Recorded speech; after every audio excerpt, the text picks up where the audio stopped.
നമസ്കാരം.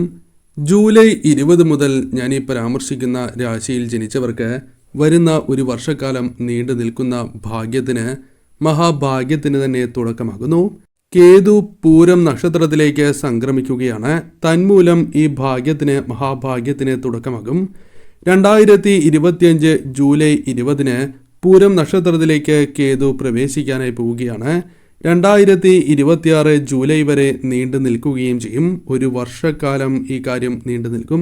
ശുക്രൻ അധിപനായ ഈ നക്ഷത്രത്തിൽ ഈ കാര്യം സംഭവിക്കുന്നതിനാൽ ശുക്രന്റെ സർവ്വ സൗഭാഗ്യങ്ങളും ഈ നാളുകാർക്കൊപ്പം ഉണ്ടാകും എന്നുള്ളതാണ്. ഒരു വർഷക്കാലം വിവിധ തരത്തിലുള്ള സൗഭാഗ്യങ്ങൾ, കുടുംബസൗഖ്യം, സന്താനഭാഗ്യം, തൊഴിൽ ലബ്ധി, കാര്യവിജയം, വിദ്യാവിജയം, സന്താന സൗഭാഗ്യം തേടിയെത്താം. ഓം നമോ നാരായണായ എന്ന് കമന്റ് ബോക്സിൽ രേഖപ്പെടുത്തുക. ഇടവം രാശി കാർത്തി, രോഹിണി, മകീരം, മിഥുനം രാശി, മകീരം, തിരുവാതിര, പുണർതം, വൃശ്ചികം രാശി, വിശാഖം, അനിഴം, തൃക്കേട്ട എന്നീ നാളുകാരാണ്.